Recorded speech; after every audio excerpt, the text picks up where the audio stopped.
Shalom Bapak Ibu, Saudara-saudari, Majelis dan Jemaat HKBP Jember.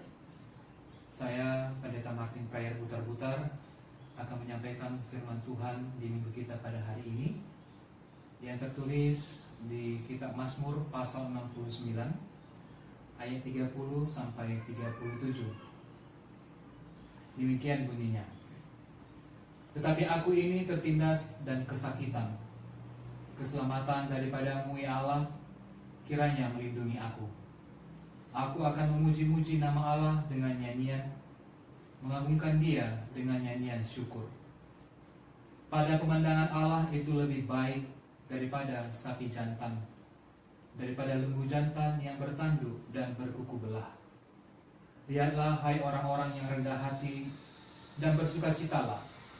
Kamu yang mencari Allah, biarlah hatimu hidup kembali.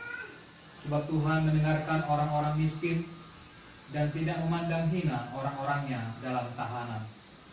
Biarlah langit dan bumi memuji-muji Dia, lautan dan segala bergerak di dalamnya. Sebab Allah akan menyelamatkan Sion dan membangun kota-kota Yehuda, supaya orang-orang diam di sana dan memilikinya. Anak cucu hamba-hambanya akan mewarisinya, dan orang-orang yang mencintai namanya akan diam di situ. Demikian bunyinya.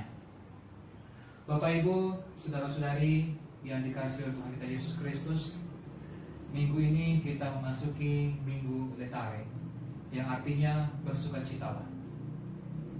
Firman Tuhan di suasana kehidupan kita di dalam dunia ini, melalui ibadah Minggu Letare saat ini, kita diajak untuk selalu bersukacita.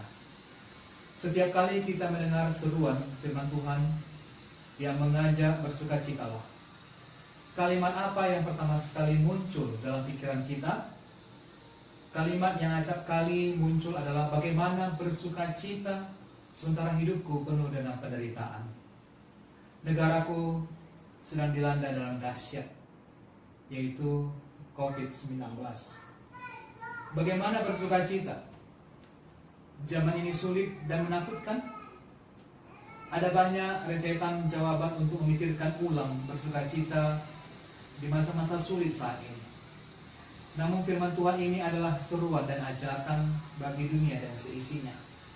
Tak terkecuali kita Majelis dan Jemaat HKBP Jember diundang untuk bersukacita di tengah keberagaman susah dan sulit yang kita hadapi saat ini.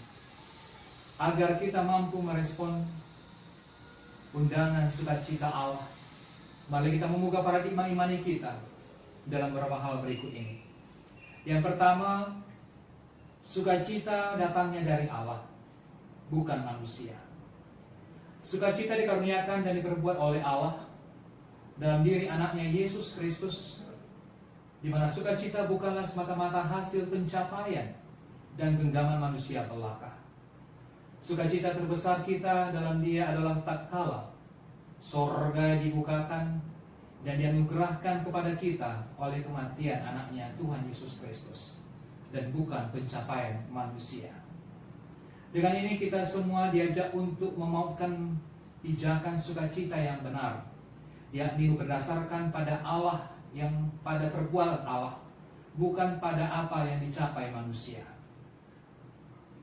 Daud, seorang raja yang kaya, berhikmat dan berkuasa, menyadari sepenuhnya siapa dirinya dibandingkan dengan Allah. Dia memperbandingkan hidupnya, pencapaiannya, kepemilikannya pada harta dan tahtanya. Namun dia sadar benar bahwa semua itu tiada bandingnya dengan sukacita yang Allah kerjakan atasnya. Untuk itu dia sadar kepada siapa datang untuk meminta kekuatan dan pertolongan saat kesusahan menghampirinya. Dia tidak bergantung pada panglima perangnya yang memiliki kekuatan besar. Dia tidak mengedepankan materi yang dimilikinya, namun kembali menengadah ke sorga, memohon pertolongan dan kuasa Allah.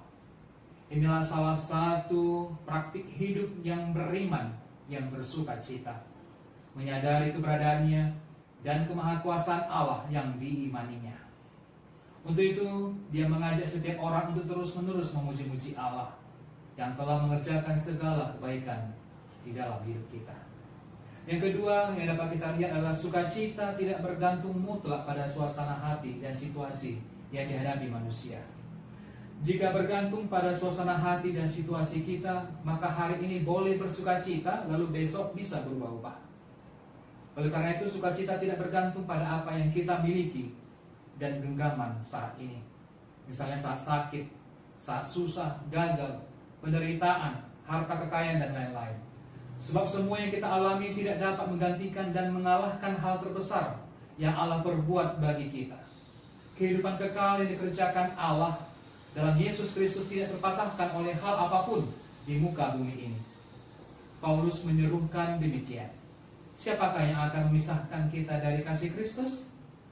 Penindasan atau kesesakan atau penganiayaan atau kelaparan atau ketelanjangan atau bahaya, ataukah pedang atau kuasa-kuasa, baik yang di atas maupun yang di bawah, ataupun sesuatu makhluk lain, tidak akan dapat memisahkan kita dari kasih Allah yang ada dalam Kristus Yesus Tuhan kita. Dan tertulis dalam Roma 8 ayat 35 dan 38. Inilah yang boleh terus kita pegang, bahwa sukacita yang kita garansi olehnya. Maka orang yang menggantungkan sukacitanya pada semua hal yang ada dia miliki akan mudah jatuh pada keputusasaan atau kesia-siaan. Sebab apabila semua hal yang dia miliki hilang atau berkurang, misalnya kesehatan, penghasilan, dan lain-lain, maka sukacita itu pun bisa surut dan mungkin meragukan kuasa Allah. Yang ketiga, sukacita orang percaya adalah penebusan Yesus Kristus bagi kita para pendosa. Minggu Letare mengingatkan kita bahwa hal yang paling memberatkan manusia, yakni dosa dunia, telah dipikulnya. Beban dosa yang sangat berat itu sudah diambil alih di pundak Yesus di kayu salib. Dia berjalan memikul salib di mana semua dosa dan kefanaan kita dipikulnya. Maka kita tertuju pada salib yang dipikulnya. Iman kita berpaut pada kesudahan dosa kita yang dikerjakannya. Maka kita bebas, selamat, dan sukacita. Inilah puncak sukacita itu.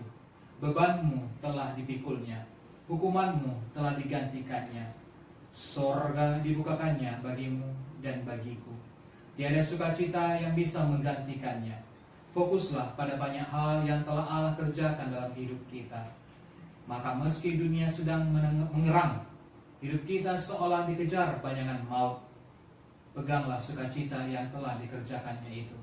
Berjalanlah terus bersama Dia, karena Dia setia menopang kita hingga tiba di keabadian. Amin. Tuhan berkati. Shalom.